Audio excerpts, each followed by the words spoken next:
Primero, muchísimas gracias también por este momento que, bueno, como vais a ver, para mí el tema es súper importante y comparto todo lo que ustedes han dicho ya.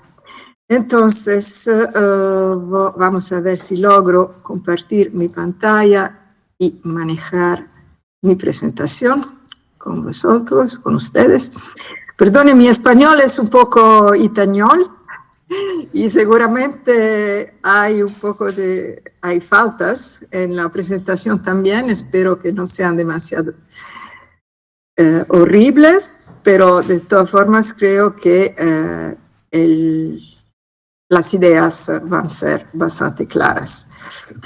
Bueno, como hemos dicho, yo soy la coordinadora del grupo de la UCN en el marco de la Comisión de Áreas Protegidas de la UCN. La comisión tiene varios grupos de trabajo de especialistas. Uno de estos es el grupo de conservación transfronteriza, que yo soy la coordinadora.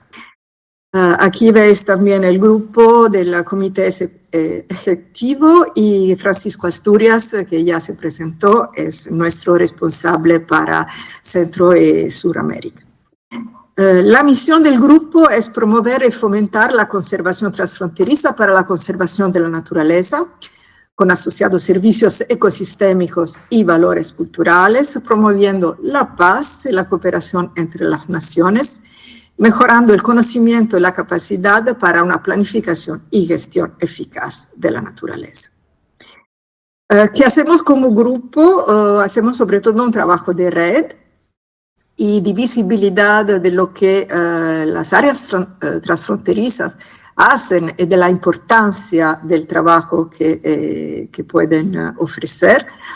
Y a propósito de esto, tengo que decir que necesitamos muchísimos casos de América Latina, proponer mucho más en nuestro sitio web, en LinkedIn, experiencias de Latinoamérica. Entonces, lo que voy a aprender hoy es súper importante y con Gisela vamos a continuar en esta colaboración porque, como digo, ustedes hacen un trabajo súper interesante que tiene que ser conocido. Y lo que hacemos también es mejorar las habilidades, la eficacia de gestión con unas herramientas también que tenemos, que voy a presentar después. En general, creemos mucho en el papel de la conservación transfronteriza para el diálogo y la construcción de la paz y el respeto de los derechos y valores culturales de las comunidades indígenas y locales. Y una parte del trabajo que estamos haciendo es sobre todo sobre la cooperación marina, porque normalmente siempre cuando se habla en general, por fin se habla de la parte terrestre y la parte marina siempre se queda un poco al lado. Pero no, es súper importante hablar también de la cooperación marina, que tienes unos desafíos un poco más particulares. Estoy súper contenta que en el público hoy en los participantes hay mucha gente que trabaja en los océanos. Bueno, a propósito de las herramientas del grupo, tenemos una publicación que son directrices sobre la conservación transfronteriza, un enfoque sistemático e integrado. Lo siento, es solamente en inglés. Estamos buscando fondos para hacer traducciones en francés y en español también. Lo mismo para el diagnóstico. El diagnóstico es un instrumento muy interesante, pienso, para los planificadores de conservación transfronteriza, porque es un listado de preguntas que cada uno puede utilizar para evaluar autónomamente el trabajo de cooperación. Lo pueden hacer los gestores y también en cooperación con las comunidades, con otros actores locales, para ver cuáles son las necesidades, cuál es la disposición cultural y mental de las partes interesadas, las oportunidades, los riesgos, y al final ustedes tienen un producto final que es un informe narrativo que puede servir como base o como herramienta muy práctico para continuar el trabajo. Tenemos también módulos de capacitación que se pueden adaptar a diversas necesidades. Lo que está publicado en nuestro sitio web son en inglés también, pero se pueden organizar momentos online también o presenciales de capacitación en otros idiomas, claramente. Bueno, esta era un poco la presentación del grupo. Ahora voy a hablar un poco de los conceptos más generales que ya ustedes conocen perfectamente, pero a veces puede ser importante poner un poco los puntos de base de por qué estamos aquí. ¿Por qué colaborar sin fronteras? Porque la naturaleza no las conoces, no conocen las fronteras. Entonces, si queremos trabajar con la naturaleza, si queremos protegerla, es esencial trabajar juntos. No se puede hacer sin colaboración transfronteriza. Pero también el señor Fernando al principio lo comenté, la importancia de las comunidades que tampoco conocen fronteras a veces. Las fronteras son cosas políticas, pero a veces los pueblos, la gente no le importa tanto de las fronteras porque hay muchísimas conexiones históricas de familia, de amistad, de interés. Entonces, la conservación transfronteriza de la naturaleza puede contribuir a manejar este enlace, puede contribuir a respeto de los derechos humanos y de los pueblos locales indígenas, porque muchas veces los indígenas se mueven, no reconocen las fronteras de los estados. Y también, súper importante también, fomentar el desarrollo local y las actividades económicas compartidas, como el turismo, el comercio y otras, claramente. Son cosas muy básicas, pero a veces es importante recordarlas. Y seguro que la conservación transfronteriza de la naturaleza fomenta el diálogo entre las personas y las naciones. Y esto quiere decir que ayuda a los procesos de paz. Y como decía Gisela, seguro que hoy en día necesitamos muchísimo trabajar en este tema. Aquí veis la foto de Nelson Mandela, que ha sido el fundador de la Fundación Peace Parques para la Paz. Bueno, ¿cuáles son los beneficios entonces de la cooperación transfronteriza? Mejora la funcionalidad ecológica y la supervivencia de las especies, potencia los ecosistemas compartidos y los servicios ecosistemas que sustentan a las sociedades y sus economías. No sé lo que pasa en América Latina, pero aquí en Europa y sobre todo en la Unión Europea, me parece que en este momento la política se olvida la conexión de la economía con la naturaleza. Parece que son dos cosas separadas, que la naturaleza es como un lujo y que después, primero se tiene que resolver los problemas económicos. Y esto es completamente mentira, porque la naturaleza es la base también de una economía sana. La cooperación transfronteriza realza el significado cultural de la naturaleza, a reunir culturas divididas y a restablecer sus vínculos con ella y la paz con la naturaleza. Seguro que es un concepto que a mí me encanta.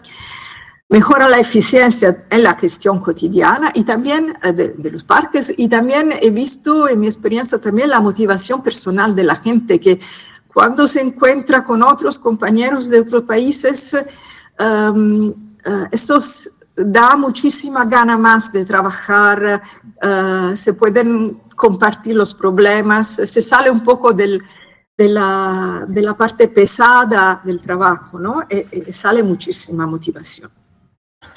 Una parte súper importante es la armonización de los marcos legales y políticos, porque es un desafío importante y la cooperación puede ayudar. Y, como decía, las relaciones políticas y la estabilidad. ¿Cuáles son los desafíos? Que son muchísimos. La cooperación transfronteriza pide integrar tantas cosas: política, derecho, ciencia, sociedad, economía, ecología. Tenemos que tener una visión global para trabajar de manera transfronteriza. Exige acuerdos entre tantos actores y tantos intereses, requiere una voluntad política. Eso es súper importante porque si los estados son interesados a la cooperación, los parques, los actores locales pueden trabajar mucho más tranquilamente. Hay situaciones donde de todas formas encuentran la manera de trabajar, pero claro, es una situación mucho más instable. Y os puedo contar lo que está pasando en Europa con las cooperaciones que había entre parques de Finlandia y de Rusia, que era una cooperación súper buena y que claramente ahora con la guerra está completamente cortada. Esa es una pena tremenda. Otro desafío es el compromiso a nivel individual y a nivel institucional. Y como decía Gisela, es importante porque las cosas no pueden depender solamente de las personas involucradas, que son claves, claramente. Es que tiene que ser un compromiso de las instituciones de colaborar a largo plazo. Hay que manejar las diferencias, porque, bueno, lingüísticas en América Latina sí hay, claro, es un poco más homogéneo que, por ejemplo, en Europa, donde cada país habla diferentemente, pero seguro que hay también muchas diferencias que tienen que ser manejadas, que son las diferencias culturales, el marco legal, la manera de trabajar. Esto es súper interesante también. Y súper importante es la creación de confianza.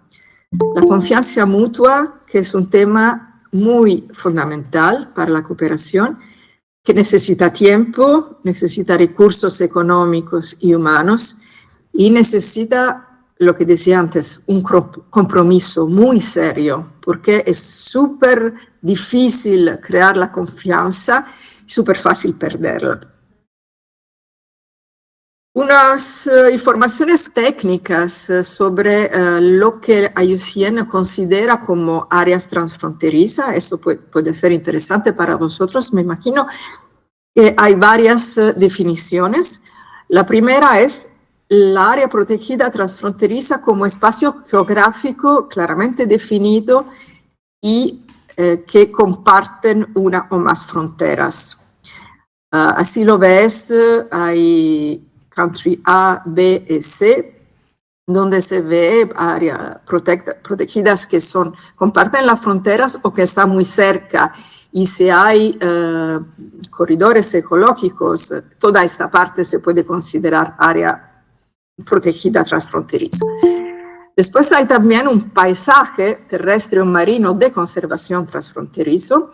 Y esto es un área donde hay áreas protegidas, pero también áreas que no son protegidas, pero que son súper importantes a nivel de la conservación. Entonces, se puede lograr trabajar a nivel de paisaje en este sentido.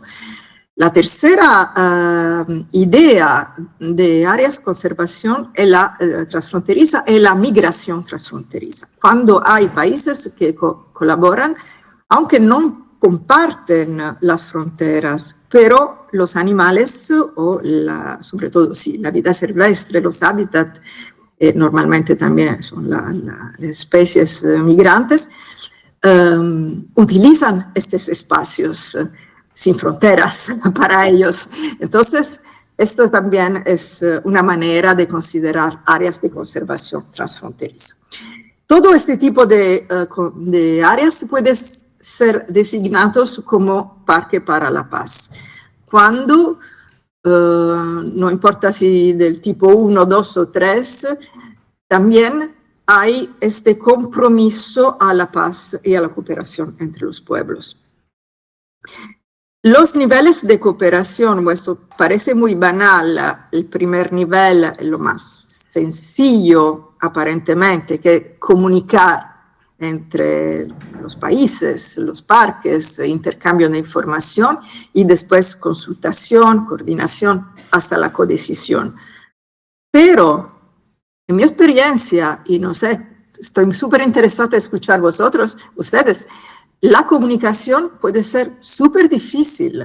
El intercambio de información necesita ya un cambio mental y es el primer paso, a veces lo más difícil, porque cuando hay una comunicación fácil, fluida, un intercambio de información todo el tiempo, es muy fácil después llegar a la consultación, a coordinarse. Codecisión claramente es mucho más complicado, pero seguramente es un poco más fácil.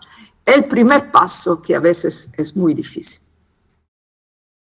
Y ahora voy a contar unas experiencias muy rápidamente de otra parte del mundo y después estoy súper interesada en escuchar ustedes y después si algo me sale voy a enviar a Gisela otras experiencias que quizás pueden ser interesantes para casos específicos de los participantes de hoy. Bueno, en Europa, como quizás puede ser que usted se acuerdan, que había una separación entre la parte occidental y la parte oriental de Europa, la parte comunista y la parte no comunista de Europa, que se llamaba Cortina de Hierro. Cuando al final de la Guerra Fría esta cortina cayó, se creó una iniciativa súper interesante que es este European Green Belt, el Cinturón Verde Europeo, que es una red de conservación de naturaleza y de paz también, de colaboración entre las naciones, las comunidades. Y como ves, es un cinturón que está dibujado exactamente como era la cortina de hierro, a través de las antiguas fronteras. En algunos casos ahora están en la Unión Europea, entonces es más fácil la cooperación. En otros casos todavía hay verdaderas fronteras. Qué pena, pero es la realidad hoy en día. Hay una parte, como estaba diciendo, Finlandia y Rusia, que otra vez es una frontera de verdad y de guerra. Otra experiencia siempre de Europa es el programa de la Federación de Áreas Protegidas Europea, que se llama Europark, que tiene un programa de certificación con un listado de estándares que los parques deciden de seguir y si lo hacen bien, hay una certificación por parte de Europark como áreas protegidas certificada con este programa y es una red que se llama TransparkNet que es súper activa, hacen muchísimas cosas juntos, comparten ideas e iniciativas y se reúnen una vez al año. Y esta reunión está abierta a otros invitados, entonces si a alguien le parece interesante, podemos organizar un viaje. Será en Austria el año próximo y van a hablar cada año cambian el tema, pero es súper interesante ver cómo ellos trabajan. Vamos a cambiar de continente y volvemos a África, donde hay la Comunidad de Desarrollo del África Austral, que es una red, una asociación de estados de esta parte de África del Sur, que en su programa tiene la creación de áreas de conservación transfronteriza para mejorar la conservación, apoyar el desarrollo rural sostenible y el fortalecimiento de la resiliencia al cambio climático en la región. Y la red de áreas de conservación transfronteriza, que es una red de los actores y de los profesionales que trabajan en estas áreas, es una red súper activa también en nuestro grupo y trabaja mucho para fortalecer la gobernanza, los mecanismos de financiación, que es un tema de hoy también claramente, y para mostrar el valor de estas áreas transfronterizas a nivel local, nacional e internacional.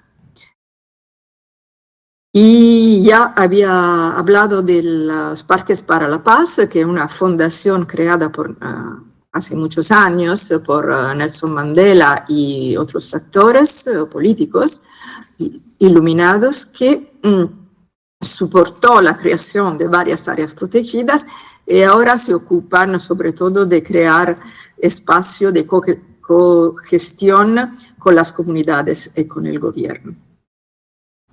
La última experiencia que quiero compartir con ustedes, todavía lo siento, volvemos a Europa, pero es súper interesante y pensé que para Colombia y los compañeros podía ser importante porque es una cooperación para proteger los mamíferos marinos en el Mediterráneo.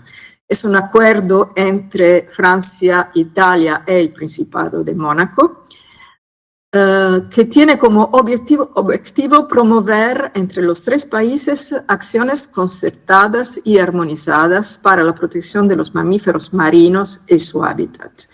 En este espacio hay también áreas marinas protegidas, que son transfronterizas también, claramente, pero cada área marina tiene tiene que seguir las leyes de su país. Pero de todas formas los tres países han decidido de firmar este acuerdo mucho más general, que comprende también parte del mar que no son protegidos, pero de todas formas son utilizados para los cetáceos y para los humanos. Entonces el grande esfuerzo es de trabajar juntos para encontrar soluciones positivas para la conservación. Y me parece un ejemplo también que puede suscitar inspiraciones para América Latina. Aquí me quedo, muchas gracias, estoy súper contenta, ya lo he dicho, pero lo digo otra vez, y voy a escuchar con muchísimo interés en lo que van a contar hoy, y estoy abierta a todas las preguntas y todo lo que puedo compartir hoy y por email también. Y por favor, si tenéis LinkedIn, que están invitados a unirse a nuestro LinkedIn, website, YouTube, etc. Muchas gracias. Muchas gracias, Estefanía. Quisiera saber si hay comentarios, preguntas, por favor. Una respuesta que sí les voy a dar. Las presentaciones que se están haciendo hoy van a quedar y se les va a enviar a cada uno rápidamente, tranquilos, sí se va a enviar. Y también los listados de asistencia, sí, porque por eso tenemos allí todo un equipo que también apoya. Muchas gracias. Entonces, no sé, comentarios, preguntas. Ven, como cantante. Solo es una pregunta relacionada con el tema de esta protección de los ecosistemas marinos. No sé si será el término. Aquí la mirada también que tú haces en relación también con los territorios en los temas culturales, que es de mi interés, por supuesto, porque hago parte de ese ministerio de las culturas, los saberes, las artes, culturas, las artes y los saberes. Y aquí es cómo podemos ir integrando estos conceptos también desde la mirada de algo que nosotros también ya venimos trabajando desde el plan nuestro, el plan de desarrollo, y tiene que ver con los territorios bioculturales. ¿Cómo lo ven ustedes desde esta perspectiva del trabajo que adelanta tu organización? Muchas gracias. La pregunta es súper importante. Yo creo que hay dos cosas. De una parte, es un tema súper relacionado a la situación local. Y de otro lado, es una mentalidad que tiene que ser, que tiene que salir siempre. La atención a la parte cultural y a la parte de las comunidades. Por ejemplo, en el ejemplo que estaba mostrando, hay un grupo de trabajo de todos los municipios que están en el santuario de los cetáceos de Pélagos, que trabajan juntos y que comparten informaciones y comparten actividades. Hay también muchas otras experiencias marinas donde sobre todo el tema de la pesca, por ejemplo, la pesca artesanal es súper tratada y puedo salir muchos ejemplos si están interesados y también crear conexiones. Sí, claro que es algo súper importante y creo que de todas formas y América Latina tiene una experiencia estupenda en esto, la participación local y la participación de los indígenas y de las comunidades locales es algo que está mucho más desarrollado en América Latina a veces que en Europa o que en otros.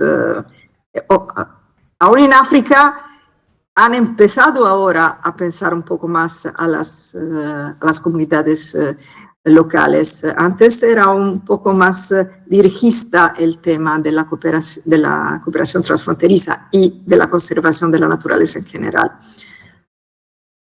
Entonces creo que ustedes tienen las respuestas para mí, para que yo pueda pasarla a otros. Muchas gracias, Estefanía. Acá tenemos otra pregunta. Hola, Estefanía. Uy, perdón. Hola, Estefanía. Muchas gracias por la charla. Me parece muy interesante el tema de Parques para la Paz y más con el tema transfronterizo. Nosotros estamos trabajando, acá estuvo el Parque Nacional Natural Tamá, el Parque Nacional Natural Los Catíos y pues la triple frontera que tenemos con Amazonía, con el programa trinacional. Entonces quería preguntar cuáles son los beneficios de adherirse como a esa figura de Parques para la Paz y si lo han explorado como en otras partes del continente, porque entiendo que solo ha sido como en África la experiencia. Sí, ha sido en África la experiencia oficial como fundación que ha sido creada con este nombre y con esta intención al principio. Es un tema que, a lo contrario, es súper importante, súper sentido y súper manejado en muchísimas realidades, pero otra vez depende mucho. Por ejemplo, en los Balcanes, que conozco también bastante, después, antes, pero sobre todo después, las guerras de los Balcanes, aún no se puede hablar de parques de paz. Ha sido una propuesta hecha para organizaciones internacionales como el WWF o IUCN de promover parques para la paz transfronterizos, pero la gente y sobre todo los gobiernos no le quieren mucho. No quieren mucho que se hable transparentemente de esto, entonces prefiere quedarse en cooperación más técnica. La experiencia de los parques de Finlandia con Rusia también había una larga historia de cooperación y dependiendo del momento político, aparte la guerra hoy, pero también antes había siempre momentos un poco de tensión. Y en estos momentos los parques no eran visibles. La cooperación se quedaba un poco más así, más técnica entre los amigos, entre los equipos. Y cuando las situaciones políticas eran más abiertas, se podía hablar de parque de paz. Yo creo que tiene que ser algo, por ejemplo ahora, disculpe, estaba olvidando que en el Congreso de IUCN, que hemos tenido hace poco en Abu Dhabi, se habló muchísimo de la conservación de la naturaleza en las situaciones de conflictos y claramente también de la conservación transfronteriza. Y otro tema es cómo ayudar a los jóvenes, y a mí esto me tocó de verdad en Abu Dhabi, ver tantos jóvenes buscando maneras de trabajar juntos, no obstante los conflictos entre los países, por ejemplo, entre Azerbaiyán y Armenia. Por eso yo creo que se tiene que hablar mucho de parques para la paz, y cuando no se puede hablar, se tiene que hacer de manera técnica, de manera menos visible, pero tiene que ser una base de nuestro trabajo. Trabajar juntos no es la respuesta a la paz, no es la solución, porque sabemos que los políticos toman decisiones súper complicadas a entender, pero puede ayudar seguramente. Y puede ayudar, esto también es una experiencia que me contaron la gente, puede ayudar a olvidar la historia, porque lo que pasa es que los conflictos se quedan, y ustedes lo saben muy bien, me imagino, se quedan después en las generaciones siguientes, como memoria. Y alguien me comentaba que por lo menos necesitan 3 generaciones para olvidar la guerra, si hay la paz, pues. Y de esta manera hay los abuelos empiezan a ser un poco demasiado lejos y los hijos de los nietos ya olviden. Es un tema apasionante, es bastante complicado. Y son las grandes preguntas, no tengo respuestas, tengo solo experiencias que no son soluciones. Lo que pasa en Europa, que claramente es el área que conozco mejor, tengo que decir que aparte los momentos políticos que no siempre son positivos, por ejemplo, ahora en Europa hay muchísima tensión en contra de la protección de la naturaleza, todavía hay, otra vez, hay esta sensación que hay o desarrollo o medio ambiente, como si fueran una decisión que tienes que tomar entre dos cosas opuestas. Pero aunque la situación no sea muy positiva, tenemos la suerte de tener la Unión Europea. La Unión Europea es una organización que tiene un poder más allá de los Estados miembros. Entonces, a nivel europeo, hay leyes que los estados se comprometieron a seguir. Por ejemplo, todo lo que es red de Natura 2000, entonces proteger hábitat y especies que son de interés comunitarios, no solamente de interés nacional. Hay leyes como la nueva ley sobre la restauración de la naturaleza que obligan a los estados a ocuparse de la naturaleza. Entonces, de todas formas, este marco legal hace un poco de control de los cambios políticos, aunque después cada estado, hay el riesgo que cada estado continúe a hacer cosas negativas. Hay muchos casos, pero decimos que un poco hay sistemas internos de control. En otros casos la verdad es veramente una situación de decisión políticas.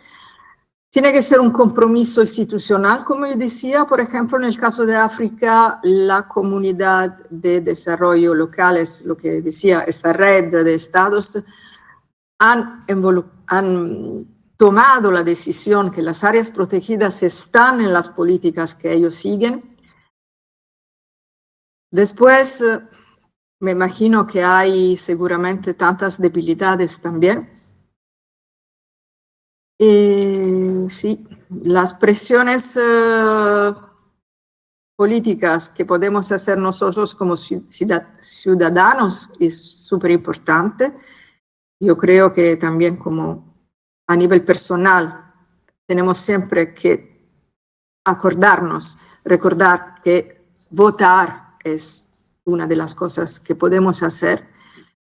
trabajar con la gente, sí, se dice siempre con los hijos, porque los hijos son la gente del futuro, pero también nosotros, los adultos, porque somos nosotros que compramos, votamos, tomamos las decisiones. Y claramente trabajar sobre un sistema cultural y económico que sea un poco diferente. Pero esto es el grande desafío de hoy, claramente. Y lo vemos también hoy en Brasil con la COP y todo lo que es deforestación, petróleo y esto. Es un tema grande. Y efectivamente yo puse entre las experiencias esta de las áreas transfronterizas de África, porque la red que tienen es una red de profesionales súper activas que utilizan también plataformas y utilizan WhatsApp e intercambian todo el tiempo informaciones y hacen un trabajo de cabildeo, se dice en español, no sé, de lobby, Sí. muy importante con con la gente que decide, con los decisores políticos. Entonces sí, es un buen ejemplo.